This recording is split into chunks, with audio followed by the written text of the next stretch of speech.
নমস্কার বন্ধুরা, ভিডিওটির থাম্বনেল দেখে হয়তো বুঝতে পেরে গেছেন যে ভিডিওতে আজকে কী আলোচনা করা হবে। যদি আপনিও আপনার ভোটার কার্ড অনলাইনে বানাতে চাইছেন, তো ভিডিওটি অবশ্যই শেষ পর্যন্ত দেখবেন। ভিডিওটি ভালো লাগলে ভিডিওটিতে একটি লাইক করে দেবেন, আর চ্যানেলে নতুন হলে চ্যানেলটি অবশ্যই সাবস্ক্রাইব করে নেবেন। পাশে থাকা বেল আইকনে দাবিয়ে দেবেন, অল নোটিফিকেশন অন করে রাখবেন। তো দেরি না করে শুরু করছি আজকের এই ভিডিওটি। এখন চলে এসেছি আমি আমার ল্যাপটপের স্ক্রিনে। এখান থেকে যে কোনো একটি ব্রাউজার ওপেন করলেই হবে। আমি এখান থেকে ক্রোম ব্রাউজার ওপেন করলাম। ওপেন করার পর সার্চ বারে লিখতে হবে, এখানে টাইপ করলাম। টাইপ করার পর এখানে লিখতে হবে voters.eci.gov.in লগ ইন। করার পর সার্চ করলাম। সার্চ করার পর প্রথম যে ওয়েবসাইটটি দেখতে পাচ্ছি, লগ ইন ভোটার, এখানে লেখা আছে voters.eci.gov.in, এটিতে ক্লিক করলাম। ক্লিক করার পর নেক্সট এইভাবে খুলবে, যেখানে আমরা দেখতে পাবো আমাদের লগ ইন পেজ এভাবে খুলে গেছে। তো এখানে যদি আপনার সাইন আপ করা না থাকে তাহলে সাইন আপ করে নেবেন। যেহেতু আমার সাইন আপ করা আছে, আইডিটি সেভ করা আছে, সেজন্য আমি ডাইরেক্ট এখান থেকে লগ ইন করছি। তো এখানে আমি আমার আইডিটি বসালাম। বসিয়ে দেওয়ার পর ক্যাপচা যেভাবে আছে সেভাবে দেখে দেখে সঠিকভাবে বসিয়ে দিলাম। বসিয়ে দেওয়ার পর রিকোয়েস্ট ওটিপিতে ক্লিক করলাম। করার পর যে আইডিতে আমার মোবাইল নাম্বারটিতে লগ ইন করা আছে সেটিতে ওটিপি যাবে, সেই ওটিপিটি এখানে বসাতে হবে। তো আমি ওটিপিটি বসিয়ে দিলাম। বসিয়ে দেওয়ার পর ভেরিফাই অ্যান্ড লগ ইনে ক্লিক করলাম। ক্লিক করার পর এখন আমি চলে আসলাম ভোটার সার্ভিসের অফিসিয়াল পোর্টালে। এখান থেকে অনেক অপশন আছে, আপনারা দেখে নেবেন একটু। আমি 8 নাম্বার ফর্মটি ওপেন করলাম। করার পর এখানে প্রথম কলামে দেখতে পাচ্ছি সিলেক্ট স্টেট, অর্থাৎ আপনার রাজ্য সিলেক্ট করতে বলেছে। এখানে আমি ওয়েস্ট বেঙ্গল সিলেক্ট করলাম। সিলেক্ট করার পর এখানে আবারও সিলেক্ট করতে বলেছে ডিস্ট্রিক্ট। তো অ্যারো বাটনে ক্লিক করে আমি ডিস্ট্রিক্টটিও সিলেক্ট করে নিলাম। করে নেওয়ার পর এবার এসি সিলেক্ট করতে হবে। আপনারা দেখে নেবেন আপনাদের কি এসি হবে। আমাদের যে এসি সেটা আমি সিলেক্ট করে নিলাম। সিলেক্ট করে নেওয়ার পর এখানে নেক্সটে ক্লিক করতে হবে। নেক্সটে ক্লিক করলেই বি কলামে পৌঁছে গেলাম। এবার বি কলামে আমরা দেখব বি নাম্বার অপশনে ফার্স্ট নেম। ফার্স্ট নেম অর্থাৎ অ্যাপ্লিকেন্টের প্রথম নামের প্রথম আমরা ইংরেজিতে লিখলাম। লেখার পর ওটার সারনেম লিখতে হবে। সারনেমটি লিখছি। যখনই আমি ফার্স্ট নেম লিখলাম, লেখার পর সারনেমটি লিখতে গেলাম, তখনই অটোমেটিক্যালি নিচে বাংলাতে নামটি চলে এসেছে। সেটি একবার আপনারা দেখে নেবেন। তো দেখে নেওয়ার পর যদি ভুলভাল থাকে তাহলে আপনারা বাংলাতে এখান থেকে কিবোর্ডে ক্লিক করে সেটি ঠিক করে নিতে পারেন।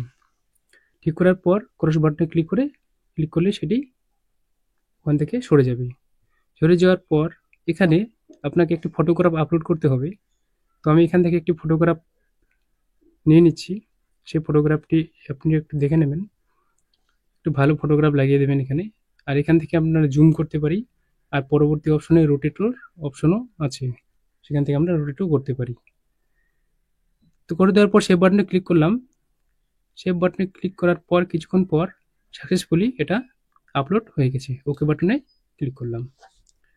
ক্লিক করার পর নেক্সট, এবার আমরা চলে আসব সি কলামে। সি কলামে চলে আসলাম।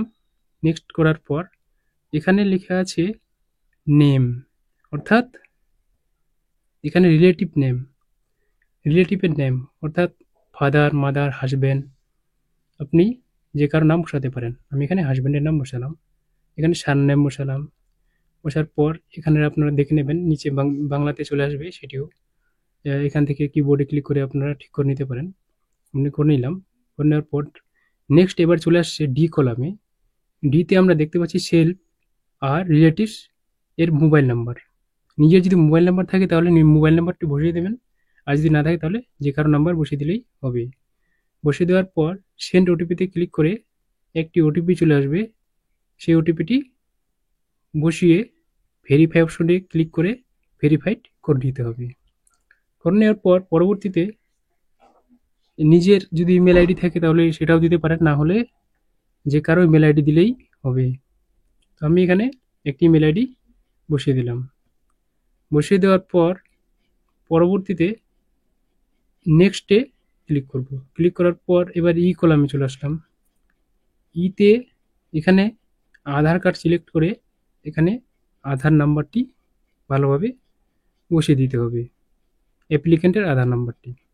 তো আমি এখানে তার আধার নাম্বারটি বসিয়ে দিচ্ছি। বসিয়ে দেওয়ার পর এবার নেক্সটে ক্লিক করলাম।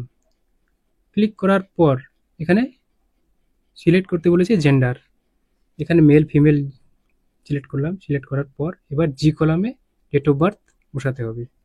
এখানে ডেট অফ বার্থ ঠিকমতো দেখে দেখে বসিয়ে দিলাম। বসিয়ে দেওয়ার পর এজ প্রুফ হিসাবে একটি ডকুমেন্ট সিলেক্ট করতে হবে। আমি আধার কার্ড সিলেক্ট করলাম। করার পর আমার ফাইল থেকে 2 MBর মতো পিএনজি, জেপিজি অথবা পিডিএফ ফাইল হলেই হবে। এখানে সিলেক্ট করে বসিয়ে দিলাম। বসিয়ে দেওয়ার পর নেক্সট বাটনে ক্লিক করলাম। করার পর এখানে বলেছে ডেট পার্সোনাল অ্যাড্রেস। পার্সোনাল অ্যাড্রেসে এখানে আপনার বাড়ির number, street area locality, road number. এখানে বাড়ির নাম্বারটি আপনি কোথায় পাবেন? আপনি ভোটার লিস্টে পেয়ে যাবেন বাড়ির নাম্বারটি। একটু ওটি দেখে দেখে বসিয়ে দেবেন এখানে। বসিয়ে দেওয়ার পর নিজের গ্রামের নাম, এখানেও নিজের গ্রামের নাম, শহর হলে শহরের নাম এখানে বসিয়ে দেবেন। বসিয়ে দেওয়ার পর বাংলাটি অটোমেটিক্যালি নিচের দিকে চলে আসবে। এখানে আপনাদের পোস্ট অফিস নাম লেখার পর এখানে পিনকোডটি কী হবে সেটি বসিয়ে দেবেন। দেওয়ার পর তহসিল, তালুকা, এখানে ব্লকের নাম বসিয়ে দিলেই হবে। আমি এখানে আমার ব্লকের নাম বসিয়ে দিলাম। বসিয়ে দেওয়ার পর এবার নেক্সট এখানে আছে ডিস্ট্রিক্টটি সিলেক্ট করে নেবেন একবার।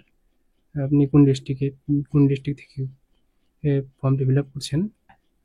স্টেট সিলেক্ট করা আছে অলরেডি। করার পর এখানে একটি অ্যাড্রেস প্রুফ হিসাবে আপনাকে একটি ডকুমেন্ট সিলেক্ট করতে হবে। তো এরো বাটনে ক্লিক করে আমি এখান থেকে একটি অ্যাড্রেস প্রুফ হিসাবে ডকুমেন্ট সিলেক্ট করলাম আধার কার্ড সিলেক্ট করলাম।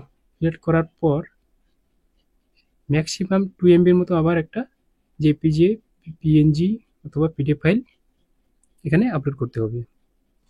আমি এখানে আধার কার্ডটি আপলোড করে দিলাম। করে দেওয়ার পর নেক্সটে ক্লিক করলাম। নেক্সটে ক্লিক করার পর এবারে চলে এসেছি আমি আই কলামের এখানে কোনো কিছু, এটা ডিসেবিলিটির জন্য, এখানে কোনো কিছু করার দরকার নেই। যদি ডিসেবিলিটি হয়ে থাকে তাহলে তাদের জন্য এটা। তো নেক্সট বাটনে ক্লিক করলাম। করার পর এবার যে বাটনে এখানে নেম অফ ফ্যামিলি মেম্বার, অর্থাৎ ফ্যামিলির যে কারো নাম একজন দিলেই হবে, বাবা, হাজব্যান্ড, যে কারো। দেওয়ার পর তার সঙ্গে তার অ্যাপ্লিকেন্টের সঙ্গে তার রিলেশন কী হবে, ফাদার, মাদার, হাজব্যান্ড। তো এখানে যেই হবে সম্পর্কে সেটি সিলেক্ট করে নেবেন। করে নেওয়ার পর তার এপিক নাম্বারটি, অর্থাৎ আপনি যার রিলেটিভস নাম দিয়েছেন তার এপিক নাম্বারটি ওখানে বসিয়ে দিয়ে নেক্সট বাটনে ক্লিক করলাম। ক্লিক করার পর এবারে ভিলেজ, অর্থাৎ আপনি যে আপনার গ্রামের নাম এখানে সিলেক্ট করবেন। এখানে আপনার স্টেট সিলেক্ট করবেন, আপনি যে স্টেটে থাকেন সেই স্টেট সিলেক্ট করবেন। সিলেক্ট করার পর এখানে ডিস্ট্রিক্টটি এখান থেকে আরও বাটনে ক্লিক করে সিলেক্ট করে নেবেন।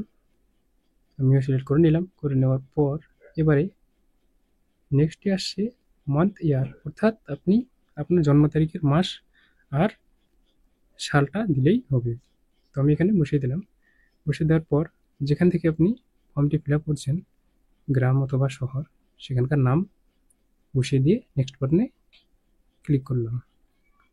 ক্লিক করার পর ক্যাপচাটি যেভাবে আছে সেভাবে দেখে দেখে বসিয়ে দিতে হবে। বসিয়ে দেওয়ার পর প্রিভিউ অ্যান্ড সাবমিট বাটনে ক্লিক করলেই আপনার ফর্মটি এভাবে খুলে যাবে। এখানে আপনি ভালোভাবে একবার প্রথম থেকে শুরু করে শেষ অবধি আপনার নিজের নাম, বাবার নাম, টাইটেল, বাংলা, ইংরেজিতে ঠিক আছে কিনা, আপনার আধার নাম্বার, মোবাইল নাম্বার, প্লেস সব কিছু ঠিক আছে কিনা একবার ভালোভাবে স্ক্রল করে উপর থেকে নিচ অবধি দেখে নেবেন। দেখে নেওয়ার পর এভাবে স্ক্রল করতে করতে ধীরে ধীরে দেখবেন একবারে শেষের দিকে চলে আসবেন। এখানে যদি কোনো ভুলভাল থাকে তাহলে কিপ এডিটিং, না হলে সাবমিট বাটনে ক্লিক করে are you sure submit this form, যদি সব কিছু ঠিক থাকে তাহলে ইয়েস বাটনে ক্লিক করবেন। ক্লিক করলেই আপনার এখানে রেফারেন্স আইডি শো করবে আর ডাউনলোড একনলেজমেন্ট শো করবে। এখানে ক্লিক করে আপনি ডাউনলোড একনলেজমেন্ট ক্লিক করে আপনি আপনার ফর্মটি এভাবে দেখতে পারবেন। আর এটি প্রিন্ট আউট বের করে রেখে দেবেন আপনার কাছে, যেটি আপনাকে পরবর্তীতে হেয়ারিংয়ের সময় কাজে লাগবে। ওকে বাটনে ক্লিক করে দিলেই আমাদের অ্যাপ্লিকেশনটি সাকসেসফুলি সাবমিটেড হয়ে যাবে। তো বন্ধুরা, আজকে এই ছিল টপিক।